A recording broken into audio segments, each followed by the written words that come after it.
प्रचंड बहुमत के साथ लगातार दूसरी बार उत्तर प्रदेश जैसे बड़े राज्य की जिम्मेदारी संभाल रहे मुख्यमंत्री योगी आदित्यनाथ इस राज्य को विकास के रास्ते पर तेज रफ्तार से दौड़ाने के लिए पूरे जी जान से जुट गए।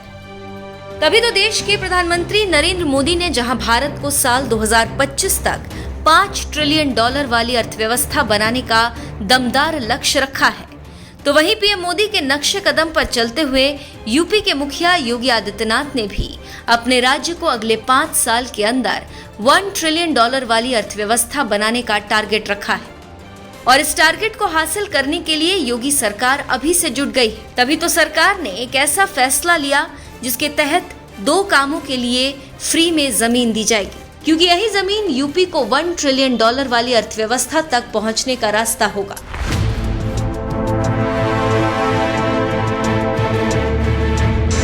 दो 2022 का चुनावी रण प्रचंड बहुमत के साथ जीतने वाले योगी आदित्यनाथ अब साल 2027 के चुनावी रण में जाने से पहले यूपी को उस मुकाम तक पहुंचाना चाहते हैं जहां इस राज्य को $1 ट्रिलियन की अर्थव्यवस्था वाला राज्य कहा जाए। यही वजह है कि सीएम योगी की सरकार ने 2 बड़ा ऐलान कर दिया है। पहला ऐलान ये कि केंद्र में बैठी मोदी सरकार उनके राज्य उत्तर प्रदेश में जो भी हाईवे बनाएगी इसके लिए सरकार फ्री में जमीन देगी, जबकि दूसरा बड़ा ऐलान ये है कि राज्य में ग्रीनफील्ड सड़क परियोजनाओं के लिए भी योगी सरकार फ्री में जमीन देगी। इस फैसले के पीछे सबसे बड़ी वजह ये बताई जा रही है कि इससे यूपी की सड़कें अच्छी हो जाएंगी और इंफ्रास्ट्रक्चर का जाल फैल जाएगा। इसके अलावा अगर सरकार फ्री जमीन देगी तो बड़े बड़े बिजनेसमैन अपने पैसे से सड़क बनाएंगे, जिससे सरकार का राजस्व बचेगा, जिसका इस्तेमाल दूसरे कामों में होगा। इतना ही नहीं, किसी भी राज्य के विकास के लिए कनेक्टिविटी की सुविधा काफी मायने रखती है और कनेक्टिविटी तभी बेहतर होगी जब सड़कें बेहतरीन होंगी। इसीलिए योगी सरकार एक्सप्रेसवे में नंबर 1 राज्य यूपी में अब सड़कों पर फोकस कर रही है, जिसके तहत मंडलों को रिंग रोड और बाईपास से जोड़ा जाएगा। साथ ही सभी डिस्ट्रिक्ट हेडक्वार्टर को सीधे लखनऊ से 4 लेन सड़कों से कनेक्ट किया जाएगा। वहीं इन सड़कों के किनारे भी विकास की कई कार्य योजना तैयार हो रही है, जिससे लोकल लेवल पर उद्योग लगाया जा सके, ताकि युवाओं को भी रोजगार के नए अवसर मिल सके।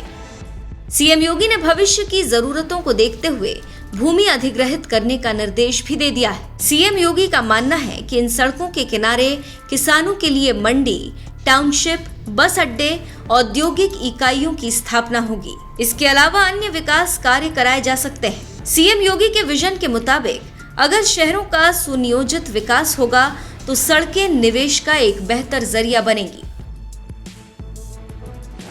सीएम योगी की मदद करेंगे गडकरी। यूपी में बेहतरीन सड़कों का जाल बिछाने का सपना देख रहे सीएम योगी आदित्यनाथ का ये सपना पूरा करने में मोदी सरकार के तेज तर्रार मंत्री नितिन गडकरी मदद करेंगे, जो सरकार में सड़क परिवहन और राजमार्ग मंत्रालय संभाल रहे हैं। तभी तो कुछ ही दिनों पहले यूपी में इंडियन रोड कांग्रेस के 81वें अधिवेशन का उद्घाटन करने आए केंद्रीय मंत्री नितिन गडकरी ने सीएम योगी से एक बड़ा वादा भी कर दिया है। 8 से 11 अक्टूबर तक चलने वाले इस अधिवेशन में सड़क निर्माण से जुड़ी नेशनल और इंटरनेशनल कंपनियों के 2500 प्रतिनिधि हिस्सा ले रहे हैं, जिनके सामने केंद्रीय मंत्री नितिन गडकरी ने कहा कि मैंने वादा किया है कि 2024 के खत्म होने से पहले उत्तर प्रदेश में 5 लाख करोड़ रुपए की सड़क परियोजनाएं होंगी। आज मैं 8000 करोड़ रुपए की परियोजनाओं की घोषणा कर रहा हूँ। And I always remembering the word of American President John Kennedy, that American roads are not good because America is rich, but America is rich because American roads are good. The prosperity is coming from the road. And already I promised Yogi ji that before the end of 24, we will make the infrastructure, the road infrastructure of the Uttar Pradesh equivalent to USA.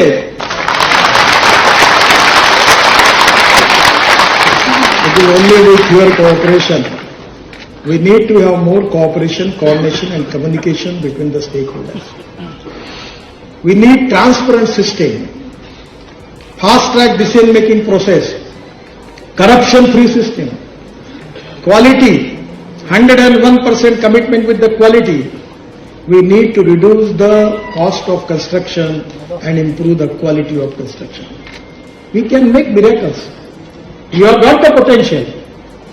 But the problem is that the ownership is very important. इधर सड़क परिवहन और राजमार्ग मंत्रालय संभालने वाले मोदी के तेज तर्रार मंत्री नितिन गडकरी ने यूपी की सड़कों के लिए 5 लाख करोड़ रुपए खर्च करने का वादा कर दिया है। और उधर सीएम योगी ने भी ऐलान कर दिया है कि केंद्र सरकार राज्य में जो भी हाईवे बनाएगी उसके लिए फ्री जमीन दी जाएगी। इसके अलावा राज्य में ग्रीनफील्ड सड़क परियोजनाओं के लिए भी योगी सरकार फ्री में जमीन देगी, क्योंकि कहीं न कहीं सरकार भी जानती है कि सड़क निर्माण के लिए सबसे बड़ी बाधा जो आती है वो जमीन अधिग्रहण की। कई बार ऐसा होता है कि किसानों के विरोध की वजह से प्रोजेक्ट रुक जाते हैं, इसीलिए सरकार ने पहले ही जमीन अधिग्रहण करने का निर्देश भी जारी कर दिया, जिससे हाईवे निर्माण के लिए फ्री की जमीन दी जा सके। बहरहाल यूपी को $1 ट्रिलियन वाली अर्थव्यवस्था वाला राज्य बनाने के लिए योगी सरकार ने हाईवे के लिए फ्री जमीन देने का जो फैसला किया, इस पर आपका क्या कहना है? अपनी राय में कमेंट कर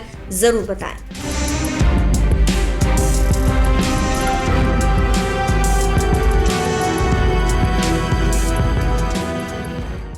साथियों, हमारे शास्त्रों में कहा गया है न्यायमूलम स्वराज्यम स्यात्, अर्थात किसी भी देश में स्वराज का आधार न्याय होता है। इसलिए न्याय जनता से जुड़ा होना चाहिए, जनता की भाषा में होना चाहिए। जब तक न्याय के आधार को सामान्य मानवी नहीं समझता, उसके लिए न्याय और राजकीय आदेश में बहुत फर्क नहीं होता है। मैं इन दिनों सरकार में एक विषय पे थोड़ा दिमाग खपा रहा हूं। दुनिया के कई देश ऐसे हैं कि जहां कानून बनाते हैं तो एक तो लीगल टर्मिनोलॉजी में कानून होता है, लेकिन उसके साथ एक और कानून का रूप भी रखा जाता है जो लोक भाषा में होता है, सामान्य मानवी की भाषा में होता है, और दोनों मान्य होते हैं। और उसके कारण सामान्य मानवी को कानूनी चीजों को समझने में न्याय के दरवाजे खटखटाने की जरूरत नहीं पड़ती है।